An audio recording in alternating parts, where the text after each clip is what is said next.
Hey guys, it's me, Brianna. I'm here with another video to entertain you guys, and this video is actually going to be my top 10 favorite Elton John albums, because it's a lot harder for me to like type it all out and explain it and get the feeling than it is for me to actually just talk and show you guys. So since I have the albums and I've got a lot of memorabilia for them and a lot of special things to talk about, I thought I'd just make the video. It'd be a lot more interesting. Now before we get into it, I thought I'd show you guys this shirt that I have. A while back, he introduced the custom-made t-shirts that you guys can customize on his website. You change the text in the picture and put your own show that you saw on his farewell tour on there. Well, this is actually one of the shirts. I have not seen anyone post that they got theirs or if they've bought them because they're all out of money, but I have one. I customized it. So I've got the long sleeve version. This is like a men's small, so I think it fits really well. My arms are very short, so they're a little bit longer, but I like them long. So you can, fold them up and it looks good, but I think they fit great. And the colors are very vibrant. I got the 90s one, yes. And I'm like, yes. And then I've got the show October 13th, 2018. That was the show that Elton blew me a kiss at. So I hope you guys like that shirt, and I just recommend it. So if you guys are thinking about getting it, I would recommend it. It's worth the price tag. It's really nicely made. Anyway, I also wanted to show you guys. I know you guys saw this before, but it's my Elton John necklace that I customized myself. $60. Man, that was a lot of money, but it was worth it. I mean, it came out really nice. I saw this at the mall, and I found their website online, and then I customized it myself. So got a really nice picture of him in there forever, and it's not going anywhere. On to the top 10 list here. Now for this list, it was really hard for me to choose the order of which the albums were going at, because I love them all, and it's just, your order changes a lot, but I think my top 3 are about consistent. The rest can just kind of be interchangeable. So I'll start with then the order of which they came out then. And we're gonna start with none other than Madman Across the Water, which came out in 1971. And this album right here, every Elton fan loves this album, but I think back in the day, the sales for this album were not that great. Believe it or not, this song actually has Tiny Dancer on it and Leave On, and I think that's why I love this album so much, because Tiny Dancer was the very first Elton John song that I ever heard. I saw it on YouTube. I saw a live performance of him doing it in 1971, and I was like amazed, because here's this man. It's just him and his piano, okay? But he makes it sound so full, and I recognized the song immediately, and I was just thinking to myself, man, I bet the original sounds even better with all the instruments and stuff. Honestly, I think Elton sounds great by himself, but that's just proof that he's perfect. And when I heard the original, I was just blown away with all the orchestra. And that's the one thing about this album, is because it's 1971, this is before Elton went pop.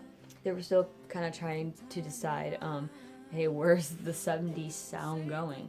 So anyway, I'm rambling. I'm very bad at explaining a decade that I never lived through, but in the early 70s, I think this album was just very safe. And I just think it's a great album, to just sit around and just listen to. It's one of those that you can just play every song through and it just fits. It's just, there's nothing to skip on here.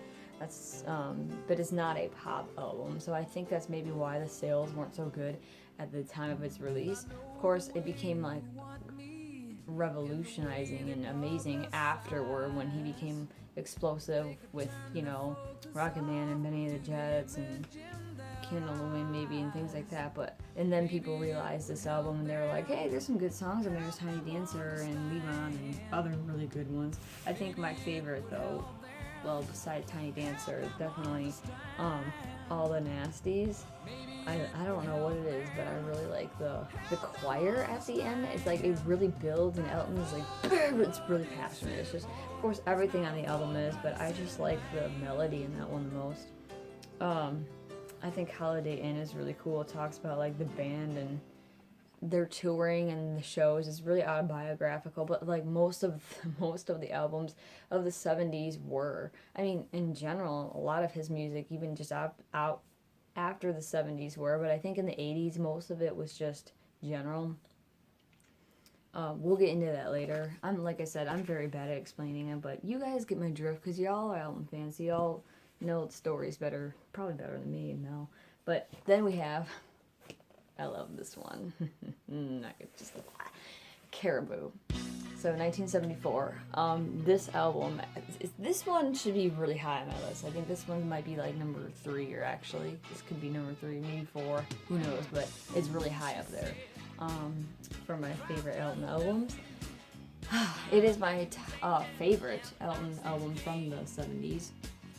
And we've got just his classic band, you know, Davey, Dee, Nigel, and Ray, and then Elton himself, with a couple others, but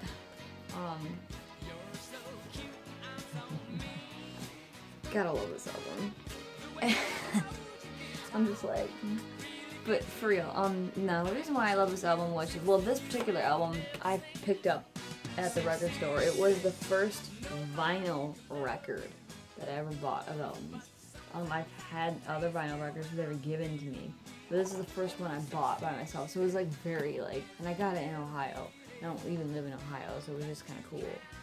So it's a cool memory for me, I guess you could say.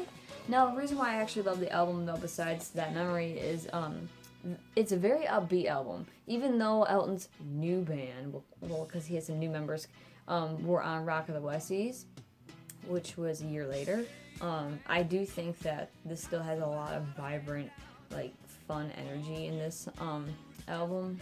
It's very, like, classic 70s feeling. It's just a very classic album. I think that this album has material that sounds very, very similar and close to Goodbye Yellow Brick Road, but I just personally happen to like more songs on this album than I do Goodbye Yellow Brick Road. Now, you guys are all gonna hate me on this. This is just my personal opinion. I mean, this is like what I would do.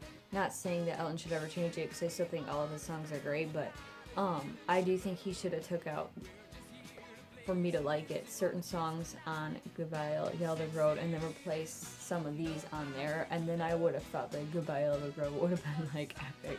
There were some good ones I like on there, but anyway, that's just, I had to compare the two because Goodbye Yellow Brick Road was the one previous to Caribou, and I feel like people were let down. They were like, oh, but, and most people only remember this album for Don't Let the Sun Go Down on Me, and maybe The Bitch Is Back. I feel like that's what all people remember this album for, but there are like so many great songs people just overlook. Not everyone overlooks Ticking, but I do think that one needs more attention on it because it's self-explanatory. If you do listen to the lyrics, and like the piano playing is very dark, and it's a good track full of like emotion and feelings. It's just a very classic, great one. I think You're So Static is a good one. Even though it's just like a pop song, I think it's got potential because there's like a lot of variety on this album. It's very like diverse and it's just fun. I think a lot of people didn't like Solar Prestige or Gaman. I think a lot of people were like, "Oh, that ruined the album." It's like there's always that one song on every album that everyone's just like, "Ugh." So really, but even then, I don't see the problem with it. You guys know the backstory. I'm not going to get into it, but I don't see a problem with that song. People say it is like a waste, like for like a better song on the album, but that's why they put it on there. Anyway, moving on. Then we've got, well, Rock of the Westies. I had to put it on there because we were talking about his band change, and this also I bought at the same time I bought Caribou, but I like Caribou a lot more. Speaking of Caribou, I forgot to tell you, when I was on it, I do really love the bonus tracks a lot. Specifically, Sick City. That is one of my favorite songs ever. So, very good album. I so wish it was on the vinyl, but I have it on the CD, so that's cool. Anyway, back to Rock of the Westies. This is with his new band, so he got, he kind of replaced a lot of his members, well, fired them back then, but, and he just had, I think the only remaining members that he really kept were Davey and Ray, because everyone else was new. So because of that, I feel like they had a lot of different approach. They didn't really have Elton's style in them that well, and I think maybe that was kind of lost on this album. This album was very like aggressive rock and roll for Elton. I mean, it's just a lot of heavy guitar work. It almost drowns out the piano. Of course, there's still tons of piano in it, but you get my drift. A lot of hard drumming. I mean, bass. I mean, this is in a very 70s vibe again. So it's this very raw, like deep, aggressive Elton, I think, which is cool with me. I really love. That's why I dig it. I like upbeat stuff. I'm very into Elton's upbeat pop stuff. Now, even I just happen to like Man Across the Water for like his innocence feel, but you still get some of that with his 70s stuff. So, but I've always been a fan of the upbeat stuff, always. So that's why most of these albums, as you'll keep seeing, kind of have that vibe. Most, not all. Yeah, that's all I really gotta say about this one. I don't really can't describe why else I like this, other than I just happen to like every single song on here, and I mean, I love driving with these songs. They're so catchy, and it's just, you know, they're good. It's just fun songs. It's really fun. Medley is one of my favorites. I think it's so cool, that whole musical composition, combining the songs together, which were covers, and just like, it's its own style. It's really cool. I really like Street Kids. That's my favorite on the album. So Street Kids and Medley are my top. But then you got a slower one on there though, Feed Me, which I used to not like, but I really like now. So anyway. Moving on, we've got The Fox. Now, this one's not aggressive. This is just 1981 here. About this album, why I like this one, I'm not entirely sure, other than like the vibe it gives off. I just like every song on this album, and that's a good. Okay, to be honest with you, I like pretty much every Elton John song, but there are a lot that I will skip just because I'm not in the mood. But with this album, I don't care, you know, what mood I'm in. I mean, I'm not skipping any of the songs. So, and this one, I don't know how very many people feel about it. It wasn't that popular, because now we're talking about Elton's 80s, and this was right after he did Victim of Love, and he did have 21 at 33, but, and that one had Little Genie on it, which was a hit, but I think maybe this album is I think, honestly, this album sounds pretty close to 21 at 33, so they could have honestly just like combined it and just made it like a double LP, but because they do sound pretty similar, but there are some differences. Sorry, I'm so bad at explaining. Elton's song, I think is probably everyone's one of their favorites on here, along with Chloe, of course. Which Chloe ties in with Carla Etude and Fanfare and Chloe. I'm not sure why they put them all together, but like on the album, for example, not all the releases, but on like this original one, they're all separate. So, but with these ones, I think people really like them because they've got nice hooks to them, and they're nice ballads, and they're nice piano bass. It's just a very Elton vibe. But my favorite also on here is probably The Fox, the title track. Like, I love The Fox. I think it's very just perfect song. It's a very nice. I almost think it's 70s sounding. I mean, it could be very 70s. I love it. It's very Elton-ish. And I wish more people like that song. It's just such a good song. And overall, I like what he did with this album. I just do. I can't really explain much for this one. And I didn't think he failed at all. So I think they sound like him. Some a little bit more than others. But moving on. Now here we're talking about really deep 80s. Now I'm really into, me as a person, like my musical taste, I really love mid to late 80s music and early 90s. So I'm into like the late 80s, early 90s, but I'm a huge 80s fan. Like, I love 80s music. And when I mean 80s music, I'm talking like very pop, very synthesizer, pretty much all the stuff that everyone hates. I love. Like, I love all that pop junk. I don't know why. Really into like dance and just, like I said, I love upbeat stuff. So, I mean, I'm a teenager, man. I'm 19. What do you expect, okay? I like that fun, upbeat stuff. So, I really love Ice on Fire. So 80s. Like, so 80s. Like, even the cover's pretty dang 80s. This is 1985. A lot of people are like, such a throwaway album, other than maybe like one or two songs. I mean, you've got Nikita on here, which was a hit for him, but it's such an 80s vibe. I think it was, you know, people don't like his upbeat stuff, really. I mean, Elton fan-wise, I don't think a lot of people really, for example, like, when I tell them, like, I love Candy by the Pound, I love that song, it's just so fun. It's literally just a pop song, but that vibe, I love it. And it paints a great picture in your head. It's funny. I think it's a funny song, but, I think people are just, they take his music too seriously, and that's kind of why I was talking about like Caribou, and they had Solar Prestige Gaman, and people were like hating on it, and like the point was to stop being so serious about the music. Like that's why, you know, he dresses up funny, like, you know, he's just having a good time. So like I think even though he's serious about his albums and like the songs that he puts on there, don't analyze and look at it. Some songs were meant to be pop songs. They're just, and there's nothing wrong with that.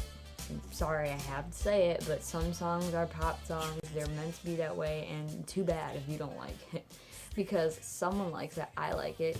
You know, some people are like, oh, I like it, but it wouldn't be my favorite. Well, I like it. I think it's my favorite because, one of them, because it puts me in a good mood. So that's really why I like Ice on Fire. All the songs put me in a great mood. This Town is my favorite on it, and then Candy by the Pound. I love Wrap Her Up with George Michael. Satellite, so groovy. Tell Me What the Papers Say. That one grew on me. I didn't like it at first, but I like the beat now. Then we've got some slower ones like Too Young. Oh my god, that one's so relatable for me. I'm not even gonna go there. It's like a autobiography for me. And then of course Nikita, Stole My Heart. How could you not? So Glove was another upbeat one. That's a good one. But Cry to Heaven. That one also took some time to grow on me. But you know what? I love that 80s feel, and it's so dreamy. I think it's just sit there and cry to it because I love it. And then the last song, Shoot Down the Moon. Another one that I think is very overlooked. Take my word for it. Now we're gonna move on to, oh yes, you see it. Should I run away and hide, or should I take the hate head on? I think I'm gonna take the hate head on because I'm on a good mood stabilizer right now. Oh yes. Leather Jackets. Now, I kind of summed a lot of it up with Ice on Fire, but Leather Jackets is not pretty for pretty much everyone. Especially considering I probably already have a lot of hatred because I did not include Goodbye Yellow Brick Road, and instead I pulled out Leather Jackets, but guess what? I don't care. So, with a little bit of passive aggressiveness thrown at you, I will defend this album forever, and I don't care what you say. Like I said before with Ice on Fire, somebody has to love it. Yeah, I'm not gonna lie. This is not Elton's best effort at all. Not his best effort, but I don't care. Because I just like how the songs make me feel. Simple as that. You know, I'm not here to review the albums. I'm here to tell you what my favorites are. To review the albums, no, I would not put Leather Jackets on the top 10 list for his best albums. But for my favorite albums, yeah. So, I don't think it's his worst album. I still think the worst is Victim of Love. 1976, 86, sorry. Very, very, very, very, very 80s vibe. I mean, it's got every it's kind of overproduced, people say. I don't really hear that. I mean, maybe for Elton standards, yeah. It's pretty, very, like, poppy. I mean, Leather Jacket is the opener, which is also the title track. Yeah, very, very, very, like, 80s pop feel. So is Heartache All Over the World, and, well, what do you know? Those are my favorite two. I also really love Go It Alone. I love that, like, the electric piano thing that he's got going, low, deep, and it's like it's just so, it's a good driving beat. Very catchy. But then the ballads are also like so good too. I mean, I love this album too much. I love it. I really love Hoop with Fire. That one's got a nice, I almost feel like it's 50s. It's just got like cool like choir, like or backup vocals, I should say, with it. And 50s inspired 80s ballad, really, is what I describe it as. I mean, really all of it. Angeline is a fun one. I guess it's about sex, but it's cool. So that one I really like. That one, I think that one's also maybe in my like top 3, possibly. I still have to think about it, but it's definitely in the top 10. Then we've got, I love this one too. Still going on with the 80s because I love the 80s. We've got Red Strikes Back. So this one, it used to be very high on my list. I think it used to be like my number 2. It's not as high anymore.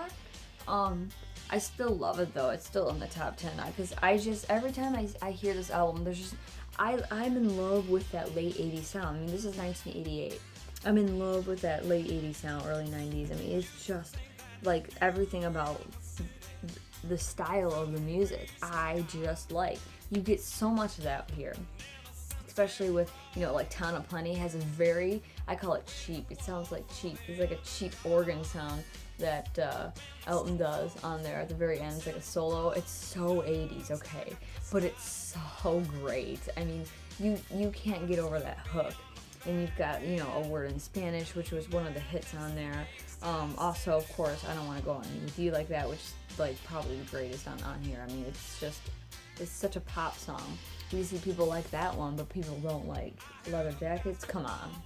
Like, where's your logic? They're both basically the same thing. They're both like pop songs and albums. This is like, I just don't see any problem with it. I know, again, people are going to hate on me or whatever, but this is, I mean, they're really similar and people like one way more than the other. Who knows why? But yeah, I really like the Can't Really Never Lies. And I like Goodbye Marlon Brando. That one's kind of gotta grow on me, but Japanese Hands is a nice ballad one. I like that one. But for ballad wise, I think I prefer Since God Invented Girls. So yeah, with this, oh, and of course, Mona Lisa's and Mad Hatter's Part 2, which was, I guess, yeah, Part 2 to the original one, Part 1, which was on Honky Chateau. Everyone liked the original, and then they complained about Part 2 because it was like throwaway pop. It was like his 80s crap, people were saying. It's like, it's a Part 2. So yeah, it kind of continues, but it's a whole different feel on purpose. Elton knows. See, this is the thing they don't understand. You gotta trust Elton here. He knows what he's doing. When he gets the lyrics from Bernie, he looks at them and determines how the song should feel. So should it be a ballad or a slow one? And he's successfully done this with all of his songs. So he knows, and if you look at the lyrics too to the song, to Part 2, I think it's very popish. So I can see why he made it upbeat. I don't see what the problem with it is. I don't know why Elton can't write fun songs like that. But that's just to all the haters. This album, though, I really like. It's still in the top 10 because I love that feel. Even though I don't have too many like sentimental like memories with this album, I know what I like musical-wise, and I love that 80s sound. So I have one more 80s album, but like I'm not gonna get into it because I think you guys know what it is. But that's gonna be the last because it's my favorite. So we're gonna move on to the 90s, and well, I had to pull out the CDs because I don't have this one on vinyl. It's very rare because it's 1995, and vinyl was becoming pretty obsolete back then. So because people were like, why not have CDs? So it's just like a mini vinyl. I like this one. My fave used to be The One, but I moved on to Made in England because, you know what, honestly, it's the maturity that you get with this album. He sounds very mature, but he also just sounds like it's just got classic. It's very diverse, this whole album. I mean, you got some ballads, you got some upbeat stuff, but I just think I really like what he did. You know, and a lot of these albums, they go very well with like the decade. I mean, some sound very 70s, some very 80s. This just sounds beyond its time, kind of, or just very like, it's so Elton that it just like takes out all other influences and all you just hear is Elton because this album is so, it's such a good, I would say it's a very good representation of him. I mean, you want to tell someone, hey, you know, what are some Elton music to like someone who never discovered him before, you know, and they want to know what are some examples of music. You know, everyone would probably show them like his 70s stuff, but I would do this.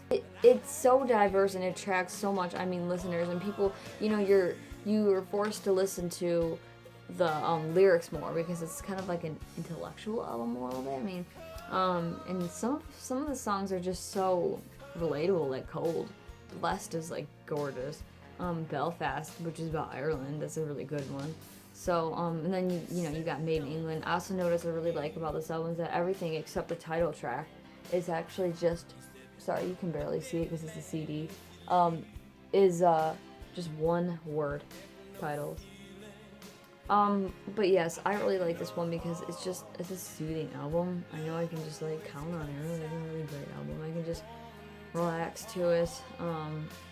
Have fun. Nothing lets me down with this album. That's really all I gotta say about this one. I just think it's very, very, very underrated. So I put it pretty high and put it in the top 10 because I want to shed some light on it. I really do think it's underrated. People always, overlook his stuff after even the 70s. Even the 80s stuff can be pretty underrated, but I think the 90s is very extremely. This is like Lion King era Elton. It's great. And then now I just got this in the mail today from a friend, so I'm going to thank her like tremendously for giving this to me in time for this video, because this is actually, because I never had it until now, it's actually my favorite album now from the 21st century of Elton's, Peachtree Road. And this is the special collector's edition, so it's got a DVD in it.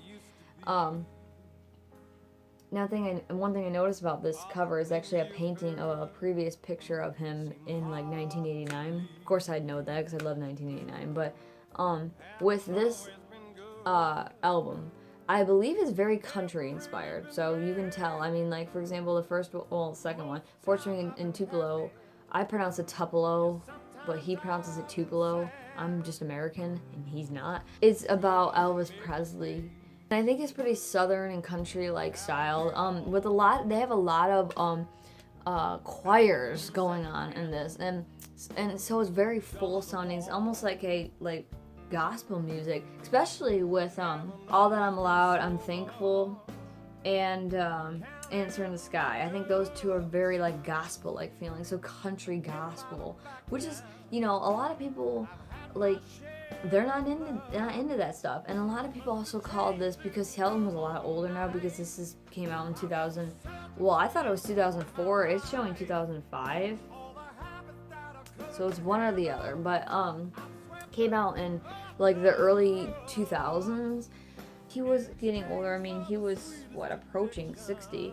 So people were just like, oh, he's not the same anymore. Now he's just playing this. They call it old people music because it was like gospel-y. No, it's not. It's not. Especially there's a lot of young people doing this stuff nowadays. So I think that's pretty ageist if you think about me. And I can't believe there's Elton fans actually doing that. I'm not pointing out anyone, by the way. I'm just saying there has been people that have done it. I don't know. I can see if it's not like your style, but I really like it. It's very soulful, and it's kind of like a modern version, if you ask me, of something like Madman Across the Water. I think these two are quite similar in a way. If anything, this is even more fuller, and the only difference is Elton's just older.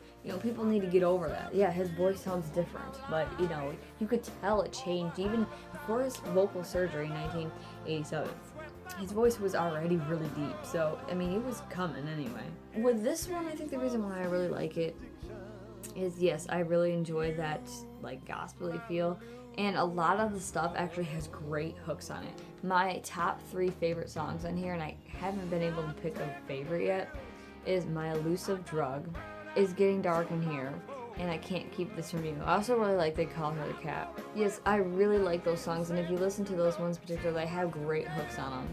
So, and I do want to mention too, with They Call Her the Cat, it's a very upbeat song, and a lot of people were like, oh, Elton doesn't have it anymore. It's like, yeah, he does. In fact, on the album after that one, so The Captain and the Kid, he's got another upbeat one on there called Just Like Noah's Ark. So he keeps rocking having those upbeat, fun stuff.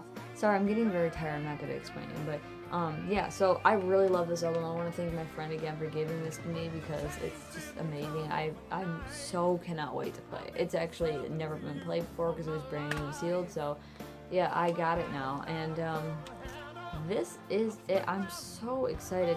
And to watch the DVD too. I think this album is, of all of these, the most underrated. So underrated. I mean, all of his early, like 2000 stuff, 21st century really, are so like overlooked. It's just why. Just gonna ask you why. You just don't want to give him a chance because he's older? I think that's what it is. I mean, I honestly think it's an ageist thing. I think people are ageist with him. They just think, oh, he's older and he can't do it anymore.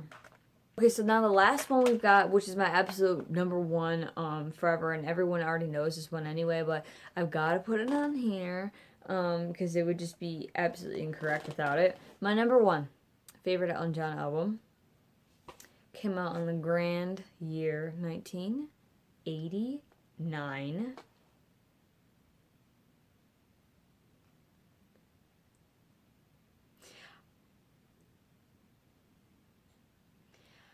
Okay, I've got chills. You can't even see them, but I've got them. Because I'm looking at it right now, and every time I see this album. Well, here we go.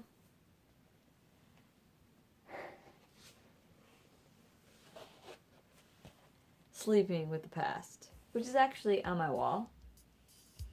I have so much memorabilia from 1989 and Sleeping with the Past that it would take a whole nother video to show you, but I am just going to explain right now. Favorite album ever. This is actually my first album ever too by Elton. I got this, I got a CD actually, and I have it over there. The CD, which was my first album, got it for my birthday, like 3 weeks after I became an Elton fan. That was it. So like, it was my first Elton like memorabilia like ever, first piece of Elton music really. And I just saw this album and the backstory of it, and I'll be very quick. Long story short, I mean, I was on a road trip and I plugged in my headphones and thought I listened to some Elton, a great Elton album on YouTube, and Sleeping in the Past was the first one that popped up when I put in Elton John albums. So I clicked on it because I was very intrigued by the cover, because all I knew of Elton was he was very glamorous and he had a lot of like glittery and gay 70s stuff on. So I saw him very chill on this cover and I almost didn't recognize him, and I was just like amazed, and I was like, this is going to be a really cool album, I bet. I was so right. Turns out it's actually a throwback album of the soul and R&B songs of the 60s and 70s. But this came out in 1989, so it's kind of like an 80s interpretation of it, I call it, because it sounds very 80s, but it also sounds very, old school, like, and it's got a lot of soul and R&B vibe to it, and if you're not into that kind of stuff, well, that's why you probably wouldn't like this album, but I think a lot of people are like that kind of stuff. It's very, like, I've almost call it universal music. I mean, most people like it, so, and I think that's why this album, even though it's not very many people's favorites, it could be in maybe their top 10s, but also it's just people really respect and admire and appreciate this album. It was both an effort by not just Elton, but Bernie. They both worked on the songs together and made it like so perfect. I mean, I know everything about this album, so, but yeah, they recorded it in Denmark, in the middle of the countryside, and I felt like it was very fitting because when I first discovered this album, I was driving through the countryside. So it was just kind of like very fitting. It was like meant to be, and it was like the perfect vibe for this album. Song-wise, I mean, the whole tracks. So there's Durban Deep, Healing Hands, Whispers, Club at the End of the Street, Sleeping in the Past, Stone's Throw from Hurt and Sacrifice, I Never Knew Her Name, Amazes Me, and Blue Avenue. Just went through it all really quick, but and I love every single song on here, but my absolute number one favorite Elton John song and the favorite on this album happens to be the title track, Sleeping with the Past. It's a long story, but I think it's my fave just because of, what the lyrics are, and it's very inspirational, but I don't know, it's the whole feeling and the vibe, and I love the parts. I mean, he's very passionate on this album, and of course, because he has to be very soulful, because it's supposed to be for like soul songs. You really like Elton pouring out his heart and soul. this album is a great example. And it's not just a boring album, because every song has a different but interesting feel to it. So you have some classic great ballads like Amazes Me, and obviously Sacrifice, which became Elton's first solo #1 British single in 1990. Now, I can't believe that was his first, but I mean, it happened with Sacrifice. So yeah, you have that one, and then you've got some others. So Club at the End of the Street was kind of like a hit. It was playing on the radio a little bit. Then you've got Healing Hands. That one was a really good one too. That got really good. So Healing Hands, Club at the End of the Street, and Sacrifice had music videos to them. Whispers, apparently, I think it was supposed to have a music video too, I'm not sure, but Whispers was supposed to be the fourth single on here. That one didn't do good, which is unfortunate because that's my second favorite on the album. But Whispers is a really great slow ballad, just like Blue Avenue. But then you got some more like interesting mid-tempo songs like Durban Deep, and then you've got Stone's Throw from Hurtin' is another one like that. And then more upbeat ones like I Never Knew Her Name. That one's it kind of sounds like Aretha Franklin in a way, and that's what Elton said. So yeah, every song on here is kind of like inspired a little bit by like a different person that they were going for, you know what I mean? So like that one was for Aretha Franklin. I don't think it's underrated, but I do think that it's overlooked, if that makes sense. So I know people speak, like, it's basically like this. People overlook it all the time, but when they do look at this album, they praise it and speak of it very highly, if that makes any sense.